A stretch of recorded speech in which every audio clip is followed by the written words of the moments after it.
Hanmatakiapi, Chante Washe Nape, Cheyuzapi, Michaela Madrid Amachiapi. Hello, my relatives. I greet you all with a good heart and a handshake. I'm Michaela Madrid, the program director at Native Governance Center and a member of the Lower Brule Sioux tribe. I'm calling in today from Haisapa, the beautiful homelands of the Osheti Shakoan. On behalf of NGC, I want to thank you all for joining us today. The Native Governance Center is a Native-led nonprofit that supports Native nations in strengthening their governance systems and capacity to exercise their sovereignty. We encourage you to learn more about our programming by visiting our website, nativegov.org, or by following us on social media at NativeGov. Today's virtual event, Partnering with Native Nations in a Good Way, will explore how to meaningfully collaborate with Native nations and provide tools for taking action. We'll learn best practices from a panel of Indigenous leaders.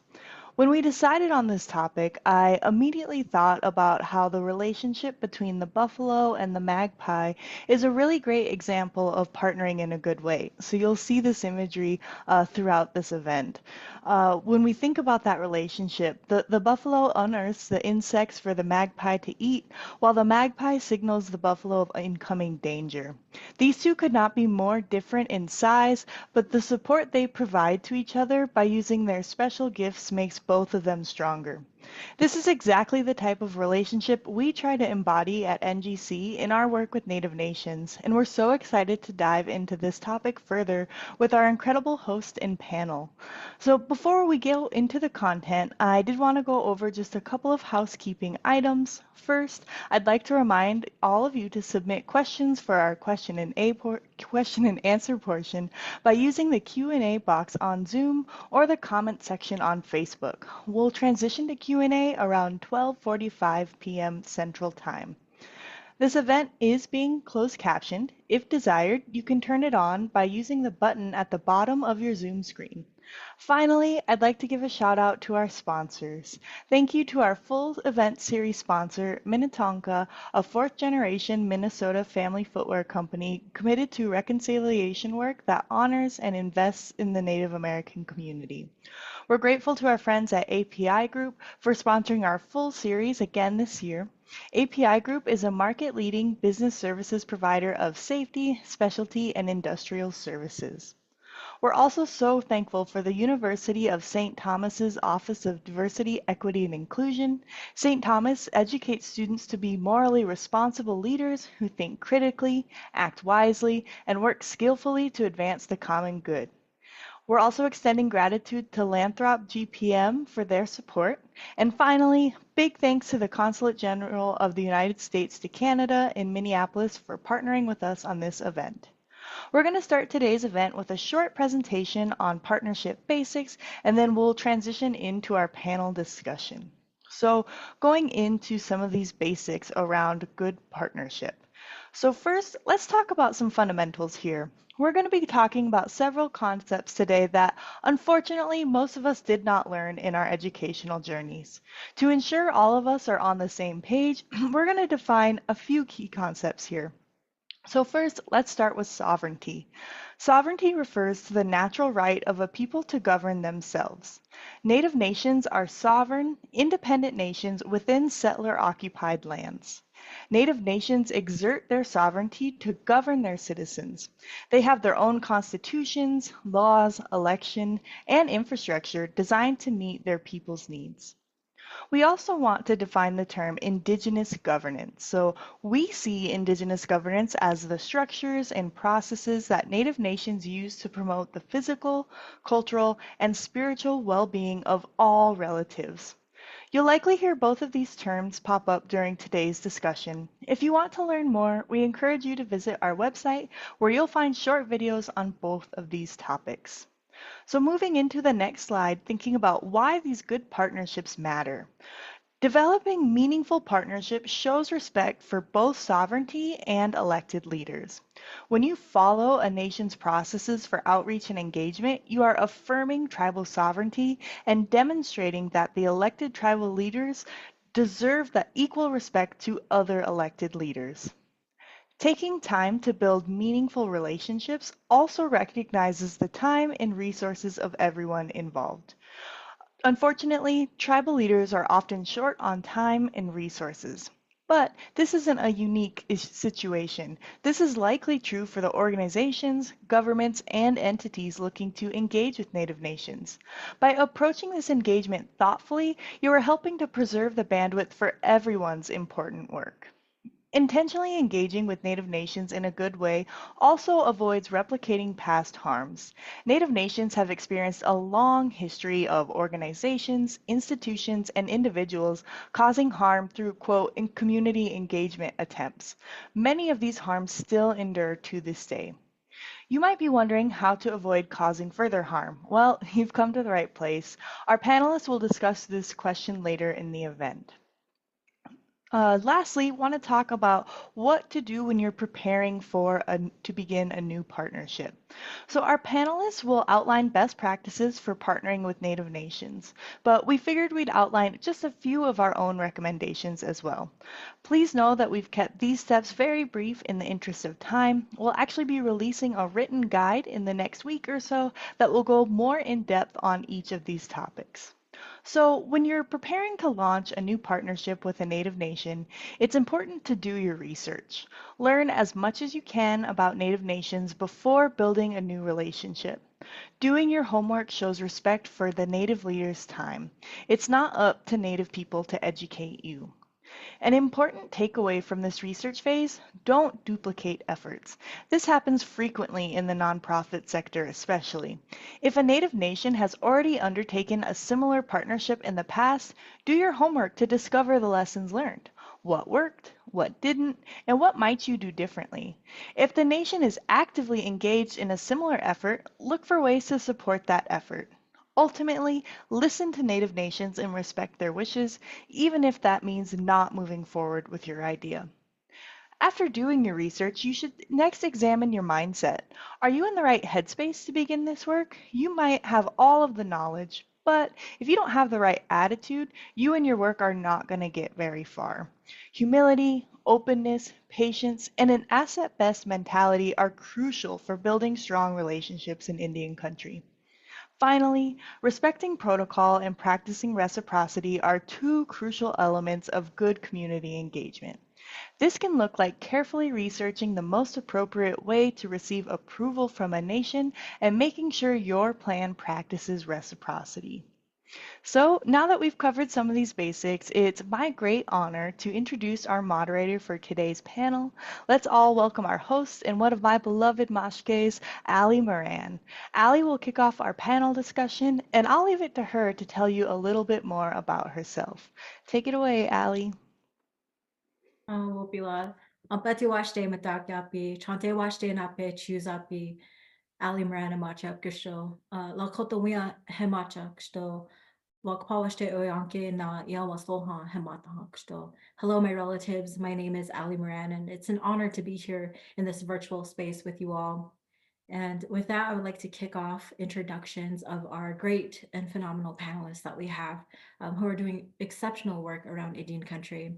So with that, I would like to hand it over to Joe to kick off the introductions.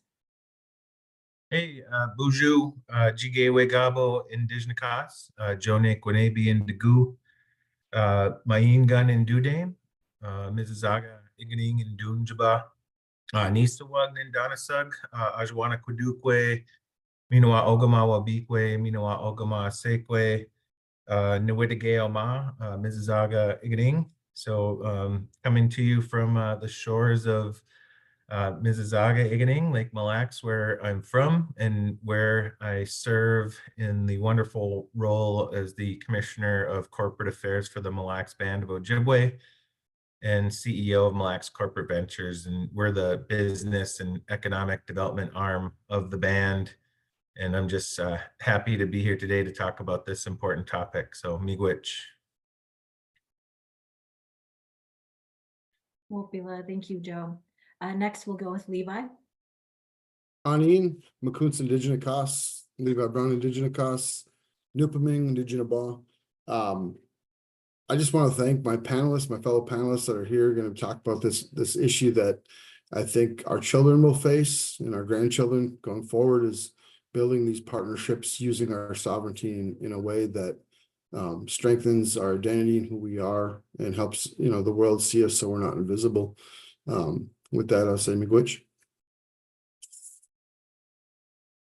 Lame, Levi. And last but not least, we have Dewayne joining us from the Choctaw Nation. Alli, name's Dewayne Hornbuckle. Work in tribal services, specifically youth outreach. It's a mentoring program, pre-K through 12th grade, where we do goal setting. We do also work with, and it's pertinent or pertains to this topic, we work with Department of Mental Health and our local LaFleur County Youth Services. I've also worked with Indian Youth of America out of Sioux City, Iowa, Nike, and had the opportunity a couple years ago to testify, give testimony in front of a congressional panel, the Alice Spotted Bear and Walter Sobleff Commission on Native Children. So we work with a lot of groups and like to include everybody in the mix. Yakuki.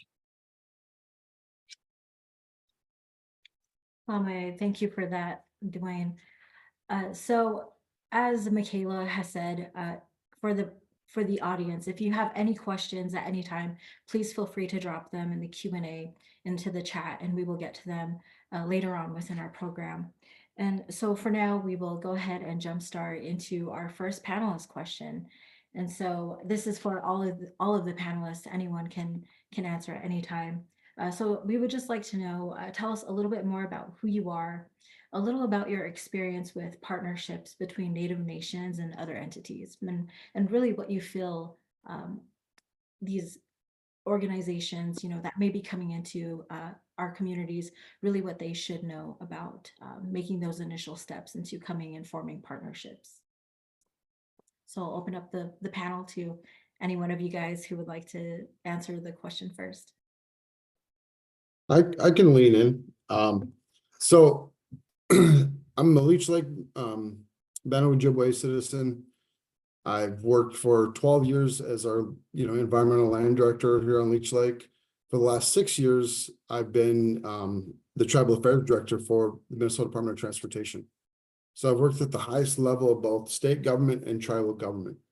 And I think that vantage point has given me a unique look into decision making, and a lot of times about how we maybe missed opportunities because of assumptions that we had of each other. And I say that we because I get to sit on both sides of the tables in my life so far. I've sat on the tribal side for 12 years as a young 23-year-old, man, had all these assumptions of state government and how they did business, or federal government or cities. And I'm not going to lie, I mean, especially on the state side, I was about 95% wrong on all those assumptions. Like I've been wrong. And, now being on the state side, it's one of those things where I'm able to share that with state leadership, decision makers, about why tribes and why tribal nations, and taking away their assumptions they had, which then again, once you kind of are familiar with each other and you get to know, you end up in a much better place, a place where you can build alliances, build partnerships.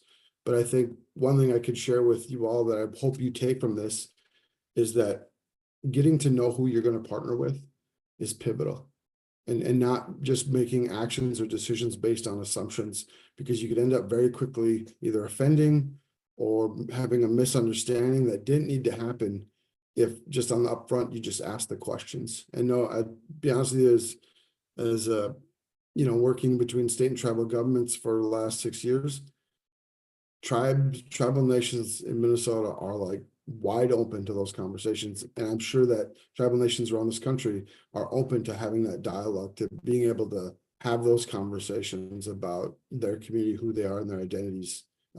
So with that, I'll leave it open for Dewayne and Joe.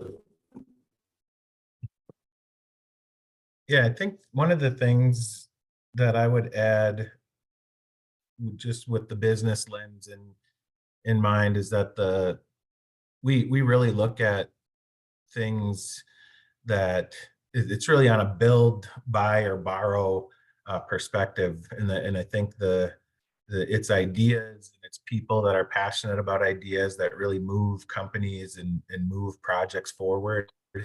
And with that in mind, the three ways that we think about it are build. Can we build this internally? Do we have the talent necessary in the company to build on these ideas that are coming about?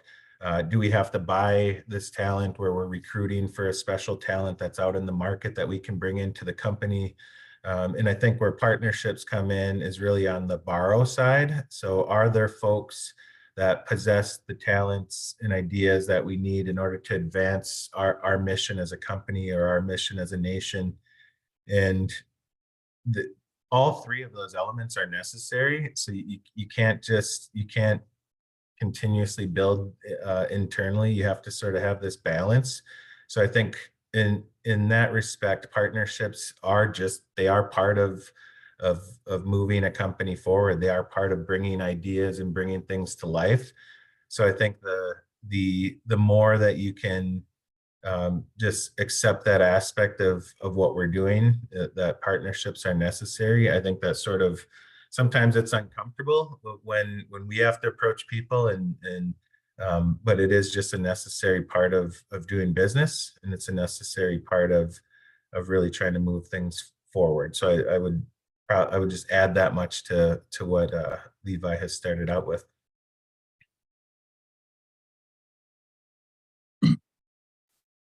Yeah, and I would, this is Dewayne again, and I'd like to add, when it benefits a community, it benefits everyone in the community, around the community, same as a business partnership. So both sides working together, learning, and we try and do that within the tribe. And just to expand a little bit, different programs within the tribe have different budgets. Some are federally funded, some are tribally funded, and of course we all have a policy and procedure. So when we go outside the tribe or are approached from someone outside the tribe, we have to first follow policy and procedure. But a lot of it we can get by with just communication. If both sides are open to learn about the other side, then it goes a lot smoother. If you come in with some preconceived idea and it's not exactly how you thought, automatically a wall goes up. So just being open-minded, both sides, being open-minded, willing to learn, willing to change, willing to be flexible helps a lot.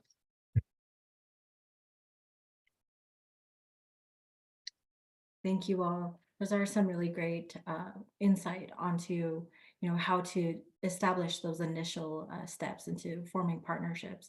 I heard a lot about open-mindedness, and I think that's something we need to keep in mind, and I'll keep in the queue for later on for our questions. So next we'll jump into question number 2, which is, what steps should folks take before proposing a new partnership with a Native nation to ensure they're prepared? And I'll open up the floor to any one of you who would like to answer first. Yeah, I can maybe start us on that. I think when I think about this, there's 580 different tribal nations across Indian country, and there's really a uniqueness to each of the tribal nations. So I think from my perspective, it's always important when a partner really understands the situational analysis. So just because we're a tribe in Minnesota doesn't mean we're facing the same issues or have the same opportunities of somebody that's one of the tribes that might have access to the metro area and have access to human capital in the metro area. So I think just understanding, from, again, with my business hat on, what sort of growth rates are we encountering? Are we a rural tribe? Are we an urban tribe? Do we have a robust, what are the, if you just use the nation rebuilding principles, where are we on a scale of governance? What sort of mechanisms does the tribe have? So I think all of those components going in. So I think not assuming that just because it's a tribe in Minnesota that it's going to go, it's going to be the same as the other tribe that you worked with in Minnesota, or if you just apply an industry lens to it, if you're working with a gaming tribe in California who's still experiencing double-digit growth in their region versus a tribe in the St. Paul region that's experiencing single-digit growth, the things that are needed from that perspective are going to be different. So I think it's kind of like restarting every time and trying to learn what the situational analysis is of the tribe you're approaching. I think that's kind of the number one thing for me that should be done prior to even approaching. And I always appreciate when they really get what is our situation and whether it's a product or a service, how does their product or service really help solve some of the things that we're facing in our particular situation. So that's kind of where I would start. Yeah, I will expand on that also. At the very least, learn some of the culture, some of the history of the tribe that you're going to be working with or partnering with. Significant dates, milestones that maybe occurred. And the same as you would go a business, if they're going to try and partner with Walmart, you're going to research Walmart, know when they were incorporated, know who started it, where they started, stuff like that. So I would encourage you to do the same thing. And because tribes are all a little different, even within the tribes based on region, check out multiple sources, because the worst thing you can do is get one story of, just for example, maybe something culturally is done a certain way, but different families may do it different ways. So the worst thing you could do is come in like everything and say, well, this is the way you do it, and maybe that's not the way their family did it. So I know just 30 miles apart within a reservation can make a huge difference in a social dance, or even in the language. Different slang, different words have transformed to mean different things. So again, do your research, multiple sources, and still be flexible at the same time. So, wrapping this one up, I think Dewayne we didn't plan this, but he led me in perfect on when I'm looking at what steps you should be looking at when you're thinking about a new partnership. Don't romanticize us. We have complex, diverse social structures, right? I mean, Dewayne was spot on when he said that you might meet a tribal member from the same tribe and this person might have this view and this might be, our social structures are just as diverse as anybody else's. And I think that's really important when you look at us, is not to use a paintbrush when you're making these assumptions, but come in, like we talked about before, open-minded, and genuine. I think if you're going to think about your steps, think about what your goal is, what you're doing, and how that's going, why that partnership's important for this tribe or who you're going to partner with. Reason why is because in Indian country, everybody wears a lot of hats and time is precious. Leadership's time, citizens' time, we're doing double duty. We're also undoing the historical traumas, that have happened to our people 150 years. So for us, each generation is important that we move that pendulum a little further forward. So come fully loaded, come with, why and how, and be genuine and not come in, just get what you need and leave. Cannot stress that enough. I think that Indian country sees that a lot, where people want to come in and get what they want and they're gone down the road, and we've given them their time, but we haven't, we didn't get anything out of that. So just wanted to kind of wrap that in a bow for you all on how those steps are really important. Thank you all for those, again, insightful answers. We touched on a few key things there as well. And I think, the point of the coming in getting what they need and leaving. That was important aspect to touch on, because so often within our tribal communities, even when it's coming down to things such as research, there's this thing called helicopter research, where institutions come into our communities, get what they need, take all the data, and not returning the data to the rightful owners, the people. So thank you all for that. Next, we'll move on to the third panel question, which I would like to have Joe answer this question. And so we talk a lot about the need to partner with Native nations in a good way, but what does a good partnership actually look like? Yeah, I think the first thing I think of is that it's kind of building on what Levi just said. It's not a one-way relationship. I think the best partnerships in my perspective, and the ones that last the longest in our organization, are ones where we're adding uh, just as much as we're receiving from our partners, and vice versa. So and I think partnering in a good way to me is being open to that perhaps there is something to learn from this partner that you're doing business with, and that we're, one plus one is going to equal three in a good partnership. And we have some really good examples of that at Mille Lacs Corporate Ventures, where we've partnered with the local university here in Minnesota, where we provide these kind of complex data problems to their Master of Data Science program, where we're giving them this opportunity to have their students really think about these really interesting problems. And in return, they're giving us answers to those problems, but they're also opening up a pipeline to the talent that they have in their program. So there's this give and this take, and each of us are getting better for having joined the partnership. So I think that's a really important component that I think about, that there is going to be this sharing, and there's going to be a creation of value for the nation, as well as the partner that we're dealing with.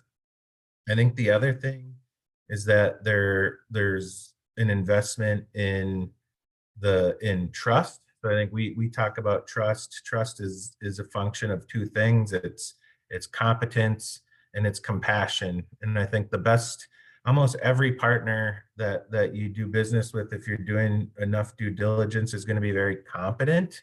They are going to have great talent. They are going to have great products. They are going to have great service. They are going to be competent. The one where the best partners, in my mind, they demonstrate that, and they also demonstrate compassion. So they're compassionate to the folks that they deal with inside of our company. They're compassionate to the needs of our community. They're engaged, and they're leaning into the things that have a broader impact on what we're doing. And I think all of that just elevates trust. So I think I think the partnering in a good way is also really building on that component. And then finally, I would just say that the relationship aspect is another part of being partnering in a good way. I think that the typical American colonized way of doing of partnering is really to just get down to business. It's spend 1% of our time, or our conversations, or our time together on personal stuff and relationship building, and then 99% on trying to prove that the checks should continue to come in. I think in a good partnership, there's a lot more invested in the relationship, that there are that's just who we are, and that's what I think that's what we expect of partners. That we don't sometimes the best partners we have, sometimes we don't even talk business. We're just catching up on what's going on with our families, what's going on in our communities. Where can they help out beyond what the business relationship is? And I think that's really important. That was a really strong point that you touched on, that the differentiation between Western methodology and Indigenous methodologies in the way that we have our relations and conduct business. I really appreciate how you pointed that out. It's very important. So our next question is for Dewayne. What can the average person do to help encourage and strengthen good partnerships?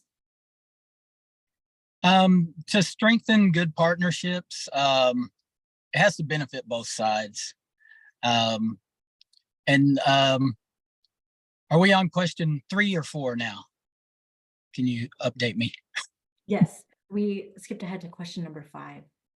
Oh, okay. Well, I've made some little notes here, so I'm trying to skip around. And a lot of it's going to be repetitive. But stay open-minded and keep in mind that any tribe, organization, group, business has their own policy and procedures, their own chain of command, their own way to do things, and to not get frustrated if you go in with this big idea, big plan, you know it's going to work, and then it kind of seems like you get shut down. Sometimes things take time to filter their way to the right department or the right program, especially within tribes. And kind of touching on one of the other questions here, but one of the misconceptions is that everyone within the tribe is in one office and we all know what the other programs are doing, or you know what they're up to, what they're working on. And with our tribe and 20,000 employees, that is far from the truth. So sometimes, you know, I would encourage people to, when they reach out, don't expect a yes or no answer, you know, within the week. Sometimes it takes a while to filter down, maybe even multiple meetings.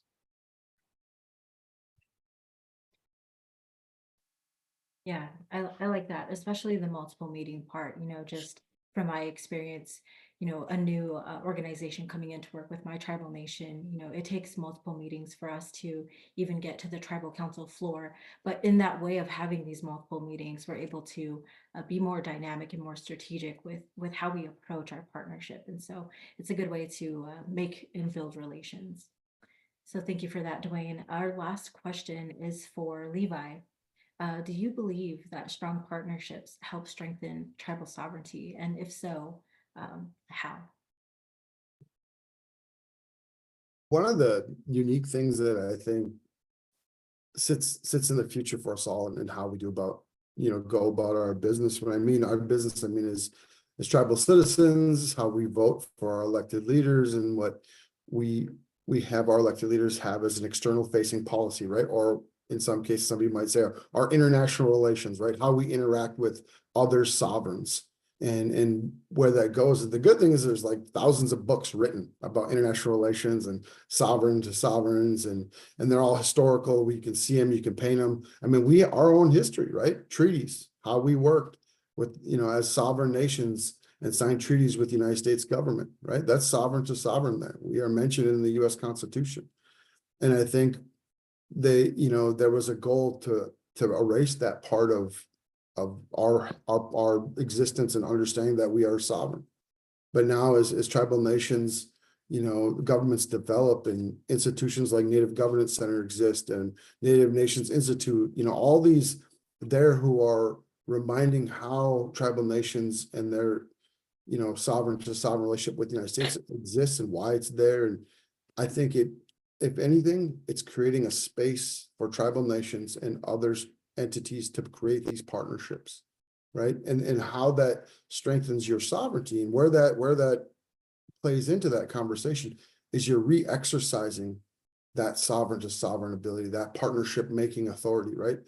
A sovereign, you don't have to make you know, like I often tell people, you know, I work for MnDOT and we're going to build the road or whatever we're going to do. The tribe is a sovereign. They don't have to make that decision with us, but they choose to, right? I mean, that's the great thing about being a sovereign is you get to choose what you and how you want to use that sovereignty.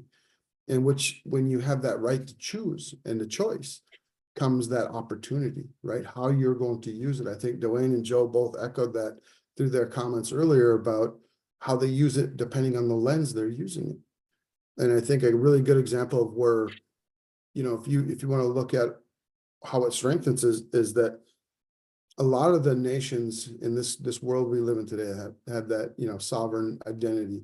They partner and ally with those who have the common goal, right? Like NATO. I mean, Canada and US sign agreements all the time on trade. Tribes are doing that every day. I mean, in the business world, I love when I read something of Joe and other tribal, you know, entities doing intergovernmental relationships, right? Signing partnerships. And I think that's, you know, we go to, I get the opportunity to go around the country and see all the tribes and what they're working on a national level partnerships. And you see it echoing the same things, using their sovereignty. And what I mean by using it is they're strengthening it by building partnerships with other tribal entities, state, federal, local, I mean, cities. I mean, every level tribes are using that sovereignty to build, are using their sovereignty to make a choice to strengthen their own sovereignty. I'll share a quick example just because I think it's relevant. I don't want you to think I'm just reading a fortune cookie and how does this matter and how does it actually work. My time at Leech Lake back in 2012, we signed a memorandum of understanding with Cass County. And in that, we had basically identified that as a tribe, we were going to consult with them and they were going to consult with us on matters that we wanted to share. And what came out of that was that we had basically agreed we weren't going to contest certain things that weren't within our decision making, right? Which means that we weren't going to fall into the normal social norms of fighting each other. When that happens, we didn't know what the ramifications of that would be. Fast forward to 2019, Leech Lake has a bill in Congress to restore some national forest lands that were basically illegally taken from the tribe. And basically what's happening is they needed support from the local county for that bill to go through. And guess what? That partnership or that alliance we signed back in 2012, the county, you know, had a conversation about that. And they're like, it's between the federal government and the tribe. We don't have a position on it. And that was huge when you think about it, right? It's using that partnership and those alliances to then, you know, strengthen your sovereignty. And I think that's the examples that it's there is that, you know, you don't always have to use sovereignty as a shield and keeping people away from you, but you can bring those who have common services, common goals that you might have into, you know, as an alliance and see at that vantage point. So I always encourage people to work together first and try to find those commonalities. So good. So Michaela has been texting me some questions here and just falling in line, Levi, with your example of the MOU. Our next question would be, what do you all look for in formal partner agreements, such as MOU, MOA, or contracts?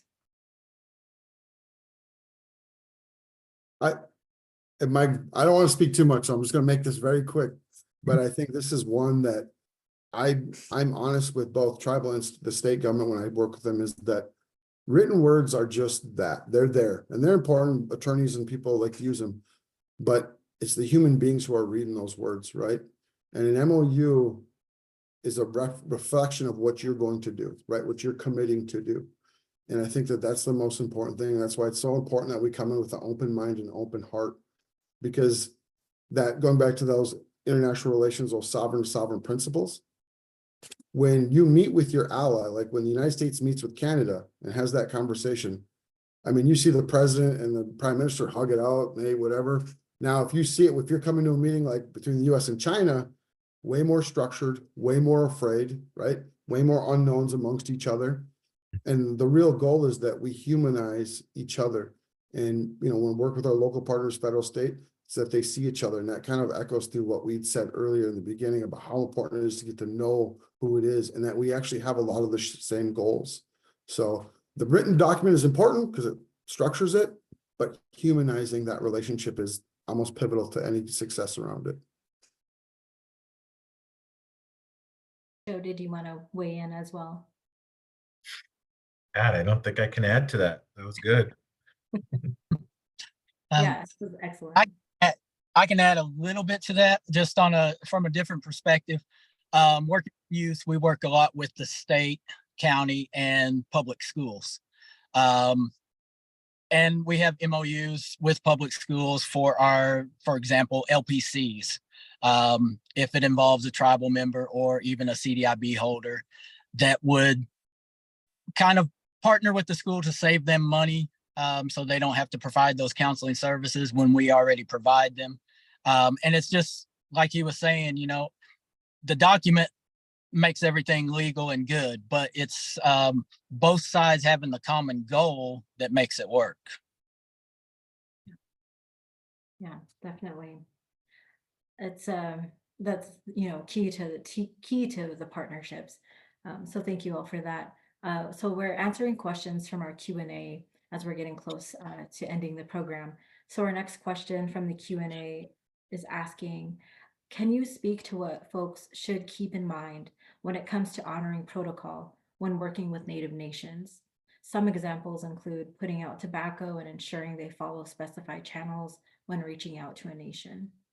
So what protocols come to mind for you all?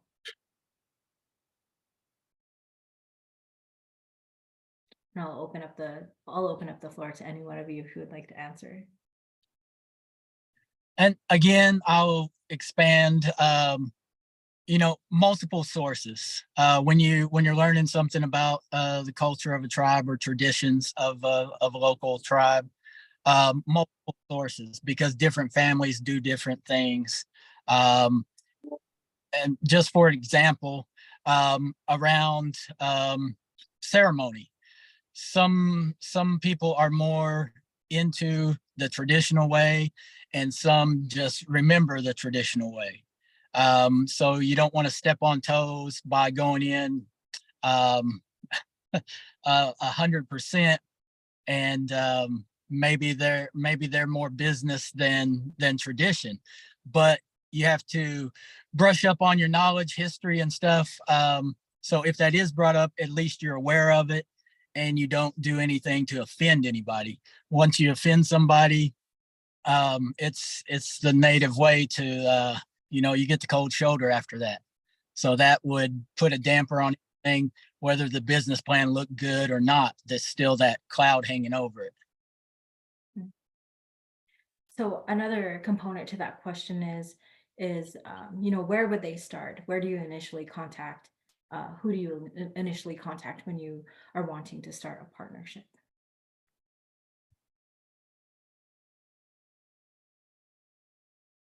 Yeah, that one's interesting. I think I think a lot of people assume that you go to the tribal elected officials or chairs, and I always think that's just such a major blunder. For me, I think again, in my situation, the cool part here is that the commissioners really they really act on behalf of the chief executive, and she bestows that power on the commissioners. So I think it's always funny when they go there and they really just get sent straight back to the business. So I think I always think it's as close to the implementation of whatever you're trying to pitch is where you should start. You shouldn't try to usurp maybe the chain of command, if you will. I know that sounds kind of cliche, but I think it's real. Like if you start at where the implementation of whatever you're pitching goes, I think that's just the respectful way to do it. And guess what? That's not any different than any other business or organization you're going to approach anywhere. Of course, you're always going to want proximity to the most people that you can. But I think the respectful thing to do would be to start as close to where whatever you're pitching is going to be implemented. And that's usually what I respect the most from that perspective. Yeah. The only thing I'll add quickly to that is you know, remember that as Indian people and tribal nations, we're not stuck in time, we're not frozen in time. And it's going to change, like things will change even year to year. I mean, with way technology and the younger generations are using that technology, or the way we communicate is probably going to change. But it's also, you know, rooted in who we are. And I often tell this to, you know, especially, you know, leaders I work with on the state side and outside non-tribal communities, is like, one of the protocols they'll see is some people say, well, I'm going to bring some tobacco or some Asema. And I always tell them, I said, be careful what you do with that now, because if you give that, I mean, that's some serious stuff you're getting into there. And that's, you need to make sure your heart's right behind it. And, I have to follow up with that conversation about those protocols. So when, for those who may be asking around that protocols and gifts, understand what you're doing. I mean, truly understand that and what you're saying when you give that gift and what that means.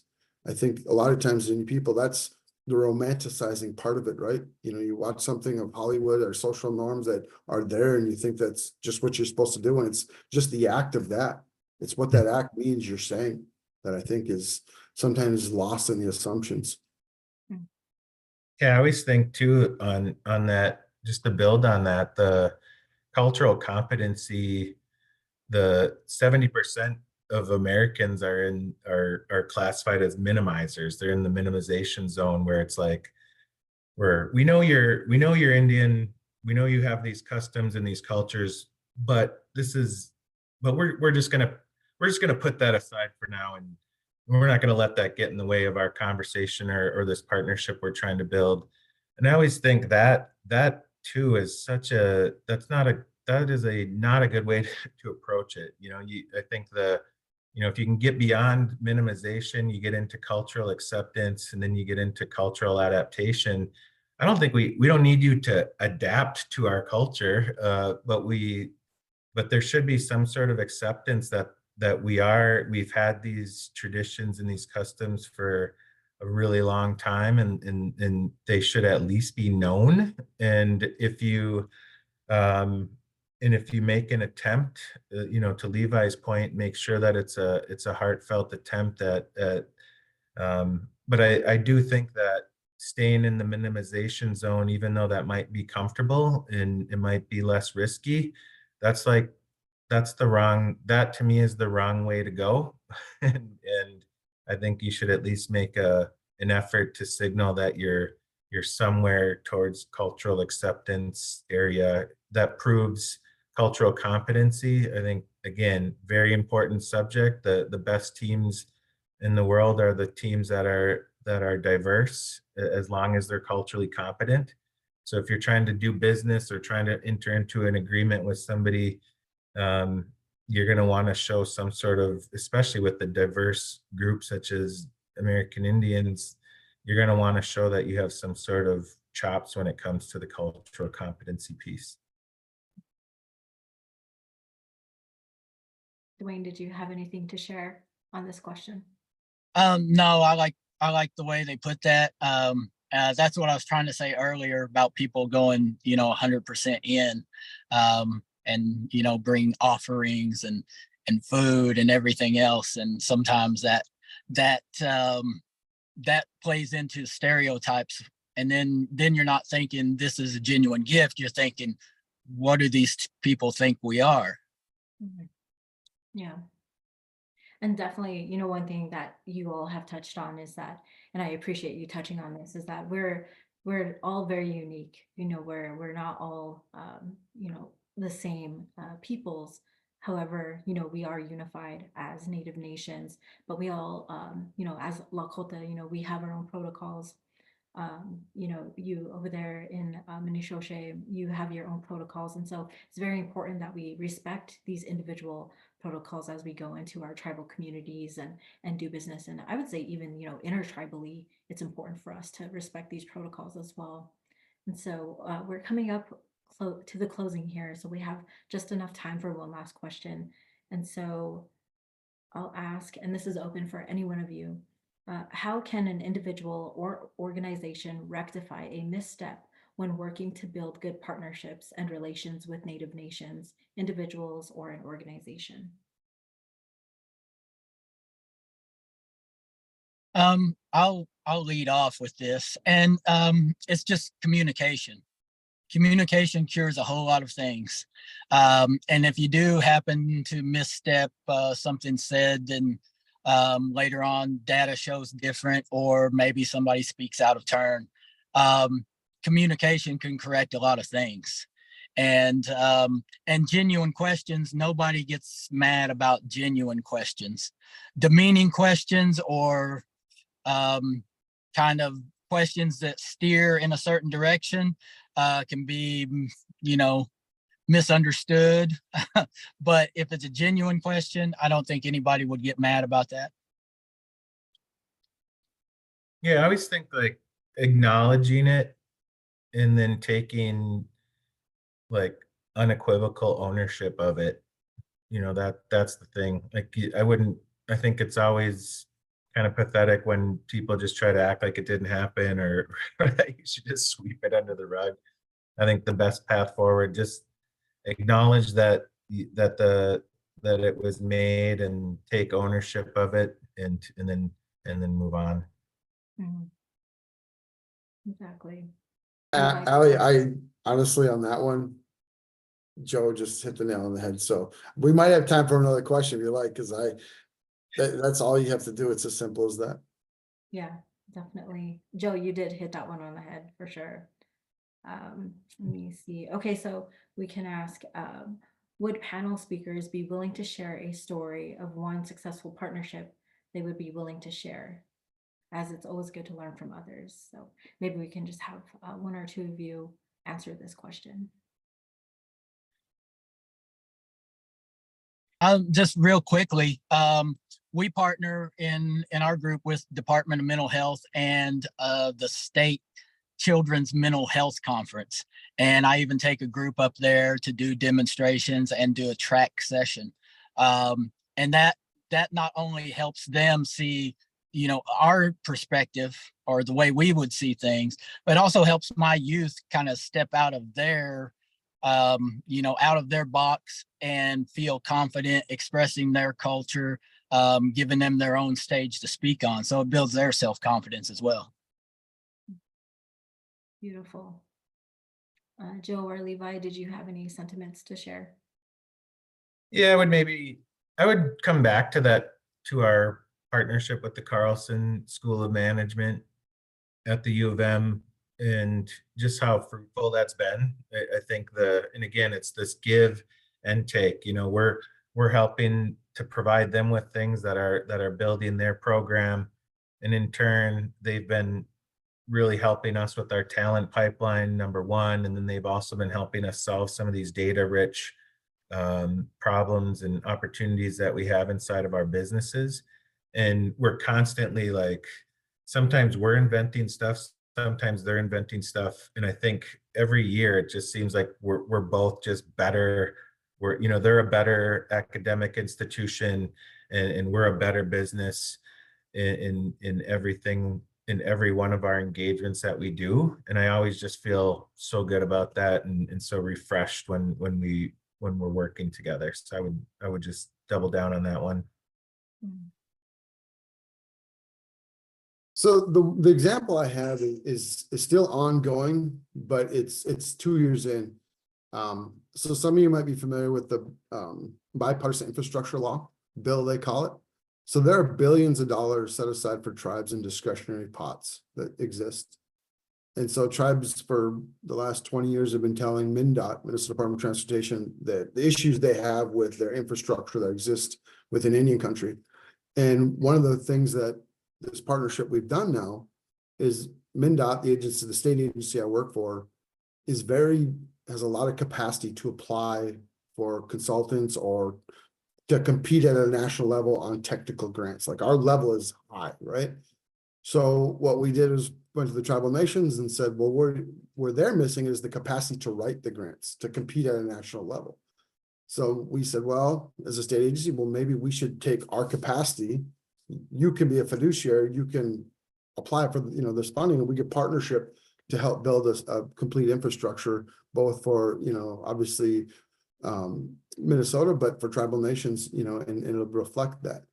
And so that takes a tremendous amount of trust, because when those of you who might know about infrastructure, it costs a lot of money. And so it takes a lot of trust both on the state side, but more importantly on the tribal side, that we look for that opportunities. And so we actually have 2 grants that are in right now, both $25 million grants. That'll be a total of $50 million coming to Indian country here in Minnesota, the partnership there. But I think we couldn't do that without good leadership, but also tribal nations, and like I said, is there are been wrongs, but a willingness to accept those on the state side and do good work together that everybody will benefit from. So, good. Well, with that, Lila Volpila, Tonka, Chiche, thank you all to our panelists, Joe, Dewayne, and Levi. We really appreciate you all coming on and sharing your knowledge, sharing your shared experiences with all of us here online. And so with that, it's been an honor to join you all. Thank you all for having me as well, be your panelist. And if you offer your masterclass anytime soon, please hit me up because I would be willing. I would love to join your class and continue to learn from you all. And I hope our listeners, enjoyed our programming as well. And so I'd like to pass it back to my mashke, Michaela, to wrap us up here. All right, thank you so much. As Master K. Alli shared, our panelists shared so many amazing stories, wisdom, and just really brought so much good energy to today's event. So Wopila Tonka to our panelists and hosts. We also want to say thank you to those of you who attended today's virtual event. Our apologies if you did not get your question responded to. We'll be publishing our guide tomorrow, which will hopefully address some of your questions that we weren't able to get to today. Our hope is that you feel inspired to continue learning about these issues and share this information with members of your community. If you learned something today and enjoyed the event, please consider making a contribution to the Native Governance Center. Visit our website, nativegov.org, to donate. Additionally, we'd love to hear from you. We're going to email out a survey to our Zoom attendees, and we'll also post a link in the Facebook comments section as well. It's really important to us to get your feedback on our events so we can continue to improve them to make sure that we're providing the necessary skills and information that you all want to learn. So stay tuned for our future virtual events. We're going to be offering a multi-event mini-series on understanding and using treaty rights in early June. We're really excited to share more details with you soon. So many blessings to you all. Thank you all for attending our virtual event today, and we'll see you at the next one.